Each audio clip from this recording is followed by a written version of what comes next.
And I think it's really important. We need to stand up against this fascist takeover. That's not a bad word. It's a fact. I will say that Bernie Sanders people. You guys are crazy! You're an animal! Get a job!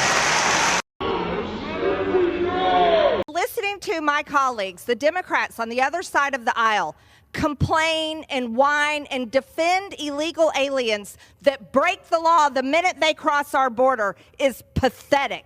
Hey everyone, and welcome back to the channel. What you just saw is the kind of raw, unfiltered truth that the mainstream media will do everything in their power to hide from you. You will not see this on CNN or MSNBC.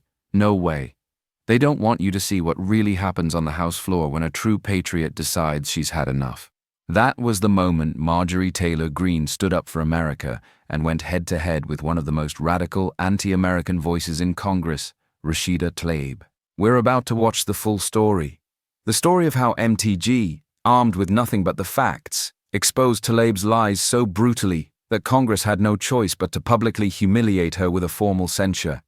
They literally dragged her out, metaphorically speaking, in front of the entire world. The media wants you to believe MTG is the crazy one, but we're going to watch her lay out the case, and then we're going to listen to Rashida Tlaib's own words. And you'll see why this takedown was not only necessary, but a major win for our country. You're not going to want to miss this. Stick around and let's get into it. It is so shameful that the first bill of the new Congress will put a target on the back of millions of our neighbors that work so hard, that build up our communities. It is also going to increase militarization of our neighborhoods. As somebody that grew up in Southwest Detroit, where you'll find 20 different ethnicities, people from all over the world came together, and you should see how beautifully diverse it is, but how they built up communities and neighborhoods. They're an integral part of our neighborhood. And one of the things that I have been seeing over and over again on social media already, Mr. Chair, is literally militarization of Border Patrol, officials everywhere, just people scared and petrified because that's what's exactly happening, because this promotes racial profiling.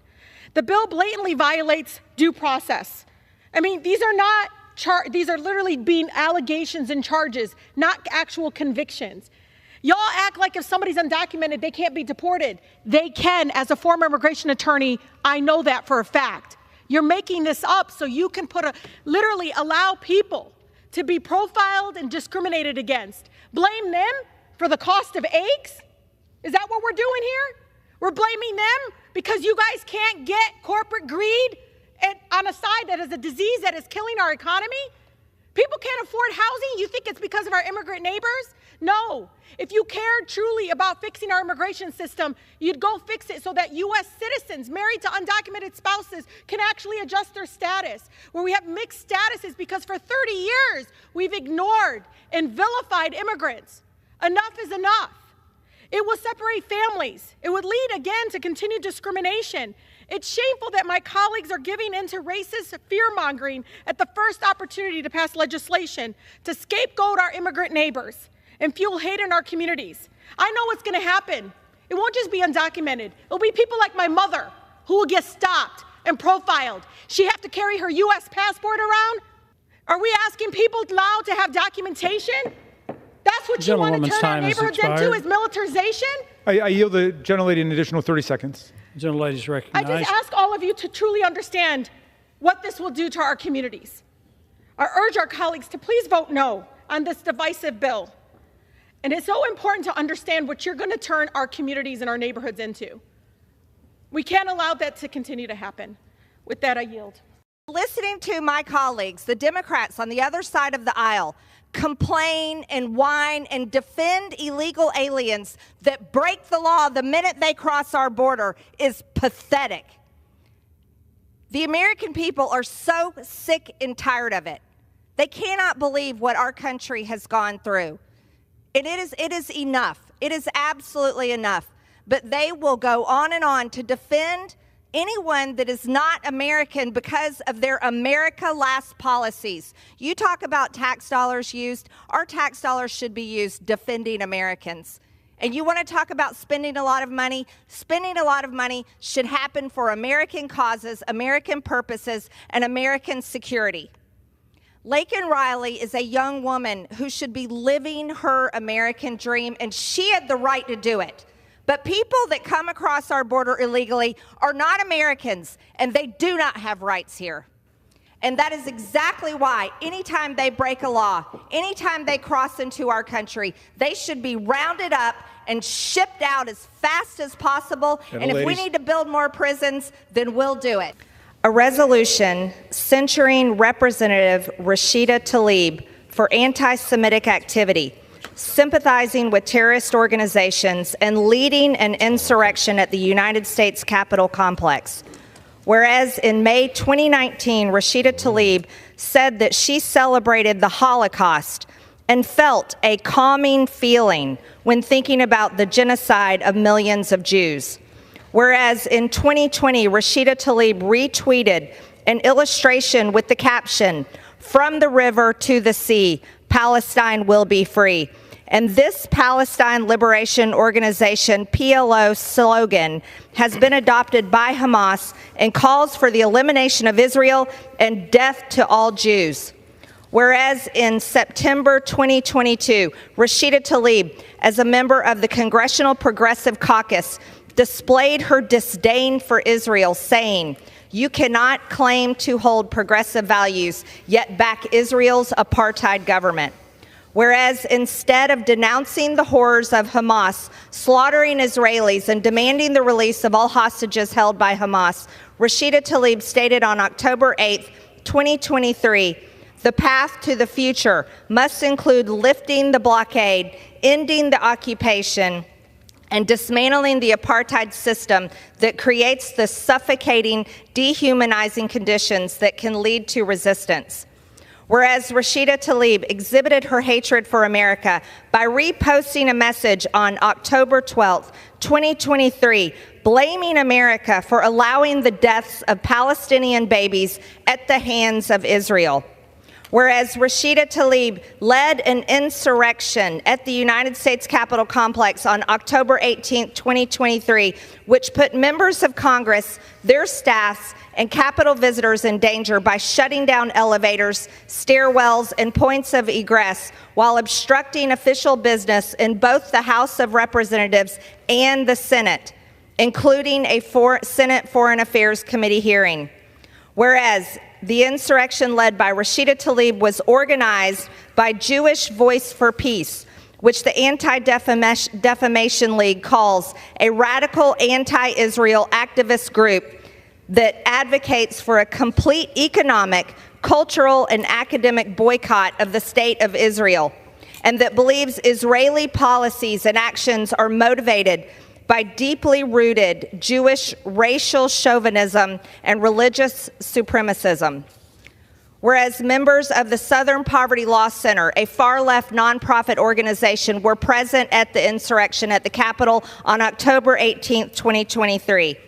Whereas several insurrectionists at the Capitol belong to a group messaging chat called Global Intifada, which is the Arabic word for rebellion or uprising, and refers to a series of protests and violent riots carried out by Palestinians in Israel during the last century.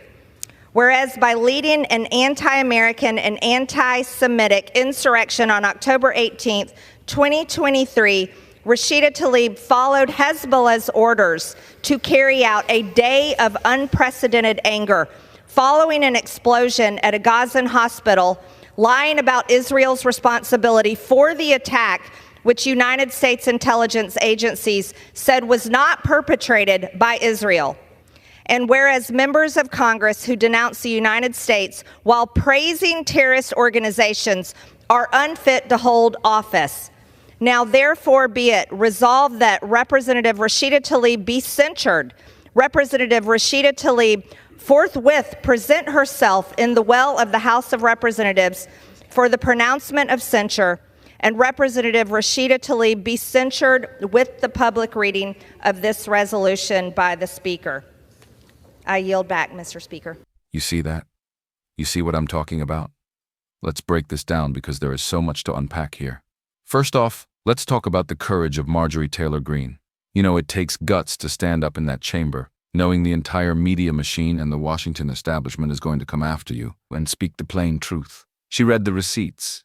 She listed, point by point, the history of Rashida Tlaib's disgusting and divisive comments, from the stuff about the Holocaust to pushing that vile "from the river to the sea" slogan, which everyone knows is a call to wipe Israel off the map.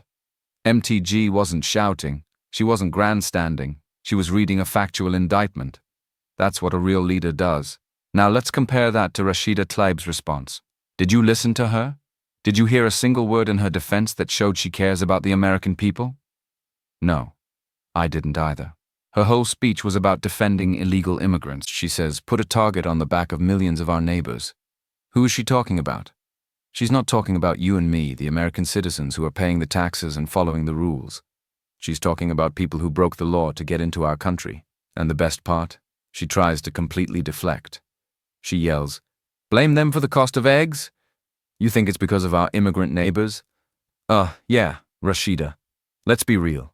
When you have millions and millions of people pouring across the border, it puts a massive strain on our resources, our schools, our hospitals, and yes, our economy. It's simple supply and demand. But she doesn't want to talk about that. She wants to scream about corporate greed and racial profiling, because she has no actual defense for her America Last agenda. She is gaslighting the American people, telling us not to believe our own eyes. And that's the core of it, folks. For people like Rashida Tlaib, the American citizen is always the last priority. Your concerns are an afterthought. Her primary concern is for everyone else but you.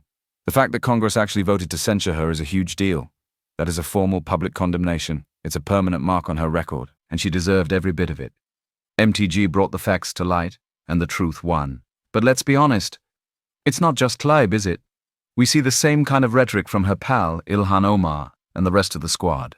They operate as a constant fifth column within our own government, always siding with our enemies, always tearing down our country, and always putting the interests of foreign nationals ahead of American citizens. They don't belong in the halls of Congress. Period. What Marjorie Taylor Greene did was pull back the curtain and show everyone what these radicals are really about. She did the job the media refuses to do. But that's just my take. I really want to know what you guys think. Are Republicans like Marjorie Taylor Greene doing the right thing by calling this out and fighting back? Let me know your thoughts down in the comments. I want to hear from you. Let's talk about it. Thanks for watching. If you appreciated this breakdown, make sure to hit that like button, subscribe to the channel, and ring that bell so you never miss another video where we tell the truth. See you next time.